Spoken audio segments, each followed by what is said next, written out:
Hey everyone, so I don't know if you can hear me, so we're going to try this, but this is a video where I wasn't planning on recording at all. It just so happens that a scenario came up where I was just like, okay, this is interesting. So to give some context to this, I had been doing some I've been doing some mids. I had just finished a CEO, and I wasn't really in the mood to continue doing that, so what I wanted to do instead was help out other toons, like lower toons and stuff like that. You know, do buildings or something like that, do toon tasks, and I looked on Toon HQ to see if I could find a group if anyone needed help, but there was nothing on there, and I kind of wanted to do something, otherwise I knew that I wouldn't have the motivation to do it later. So I decided to do a factory because I know that there's always low toons that are looking to do a factory and stuff like that. So I went to Selbot HQ. I went into the most crowded district, which isn't that crowded because a lot of people are in school right now or something, or at work while I'm on break. So I went in, found this toon Atomy, which I showed his gags at the beginning, which he's 51 laff, has level 3-4 gags, you know, not the best, not the worst either, could be a lot worse, but I knew he probably wouldn't likely get invited, even though he has sound, he probably wouldn't likely get invited to a ton of runs, so I thought to myself, you know what, I'll be nice to him, I will, you know, let him come along, and he was the first person I invited. Then we invited Midnight because he came along, he said that he wanted to do an any run, and I was like, you know, what the heck. And then this other girl comes along, and I think Atomy or maybe Midnight invites her, so then we head off, and then I don't know what we're doing, whether we're doing long, short, whatever, it doesn't matter to me, but we get into the first room, we all use sound, I use an awooga, I think everyone does, except for Atomy. He uses a bugle because that's what he has. And this guy, Midnight, he's like, really? Or something like that. And so the next turn, because the sound misses, the next turn Atomy says, is this better? And he uses a whistle, you know, trying to make a joke, trying to be funny. In that same round, I decided to use Tune Up because the other two were down some laff. If you go back to the beginning, you'll probably see that. But then he got all mad at me because, well, what I said was the tune-up missed. The tune-up ended up missing. It was a bamboo cane. It gave 3 each. So I was like, oh, haha, that's funny. It missed. And he's like, I don't see why that's funny. And I was just like, alright, someone's got a bit of an attitude. And then it was pretty silent for the most part. And it was pretty silent. It wasn't that bad. It was just kind of awkward a little bit, but I was just thinking to myself the whole time, so is this dude upset that I invited him along, you know, Atomy? But first of all, Atomy was the first person. And I apologize if this person is ever watching this video later and I'm pronouncing the name wrong. I really apologize. That's just how I'm gonna say it. Or, you know, I'll just say A for now, just so I don't continually embarrass myself by mispronouncing it. But, so, I invited A first, and then I decided to invite Midnight, because he said any. And another thing I want to point out is, I know he's 109 laff, but I'm 9 laff points higher, and usually you're going to listen to the highest laff toon. That's just my opinion.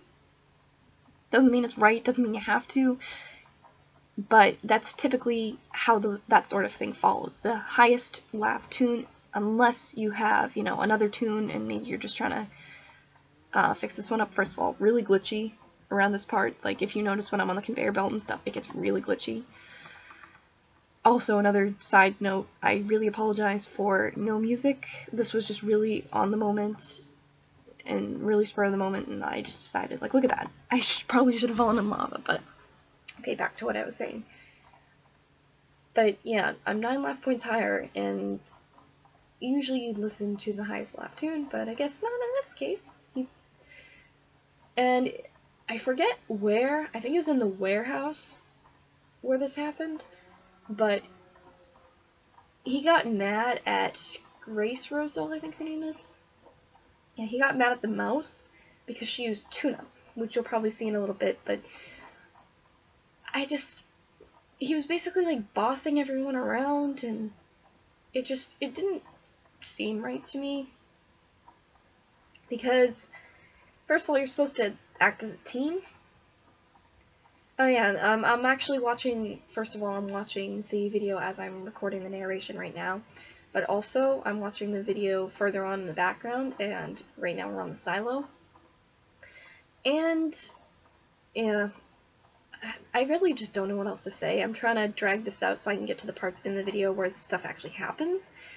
So we're heading down to the warehouse right now, and here's the thing about this recording, is I was narrating this entire time, thinking that it was hopefully recording, so I'm trying to remember some of the stuff I was saying. I think this is the part where I was saying, you know, about high toons. Yeah, this is the part where I was saying that I consider myself, I guess, a high toon. I'm almost at 120 laff, which is usually where people say that's where high toons are, is 120 plus. But I consider myself a high toon. I've had a toon on Toontown Infinite. I've been on 118 for the longest time, probably like, well, 117, and then I just recently got to 118. I've been on 117 for a couple months, and okay, here we are to the warehouse, but it annoyed me that, you know, toons that are considered higher, or toons that are above 100, all of a sudden, once they hit 100, they think that they're entitled, they think that they are the best and everything like that. Here we go. So the mouse is going to tune him up right here. See? She used Pixie Dust, and I'm like, okay. But here's where, like, I start saying to myself, okay, that first stuff was maybe, you know, you being a little cranky, we'll forgive that, but then, I think he said, like, why? And then I think he said, like, don't tune, just sound, or something like that. I can't really read the text from here, because the screen that I'm using is really small, but it just, at this point I was really frustrated, because I was just like, who are you to be telling her what to do like that? So this, because I recorded on Bandicam for free, this is only about 10 minutes long, this first clip, but it ends on the silo, and I immediately start recording again. So, and as you notice, we went right through. I tried stomping some goons first with the stompers, but he just went right through it. And the funny thing is the only person who didn't get hit was A. So I think that was really funny, because I have a feeling he might have wanted him to get hit, potentially, because I don't know, I don't know. But I just think that's really funny that the 51 laff, or the lowest laff toon, was the only one who didn't get hit. I don't know, and he was down there longer than I was. I guess happened to get unlucky, but I don't know. Thought that was funny. And then here he says, like, you know, no sound, or don't heal this turn, just sound. And I was like, really, dude, you're bossing everyone around? I was like, you know, whatever, I'm going with it. I was gonna tune up the mouse at this point to tick him off, but I was like, you know, I just want to get through this. And look at that, he says thank you.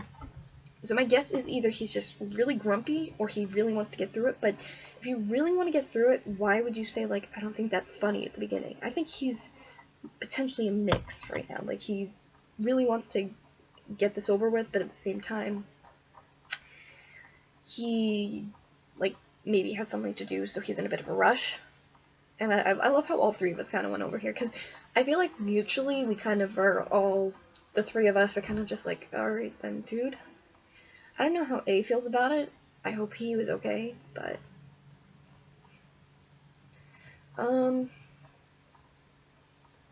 this is where the recording cuts off, so I'm gonna have to stop the narration here, but wait until we get in to see the foreman, because that's when something real interesting happens.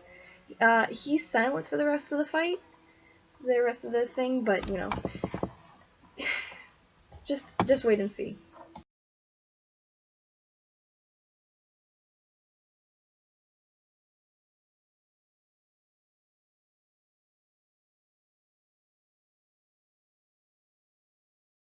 Okay, so we're finishing this fight now, and this is where things take an interesting turn. So, me trying to be a nice toon, making sure that Midnight doesn't try and use a level 7 and get out of this really quickly. He luckily goes over to the front of the door, so I go into the side. So if you don't know that, that's a glitch where you can get into the battle really quickly. I just wanted to make sure that he was not going to use a level 7 or anything and try and like cheat everyone out of points. But luckily they came in pretty quickly anyway. And here is where the battle gets interesting. So I'm just going to try and do my best to recreate what I was saying during this time. I was just like, what are you gonna do, dog?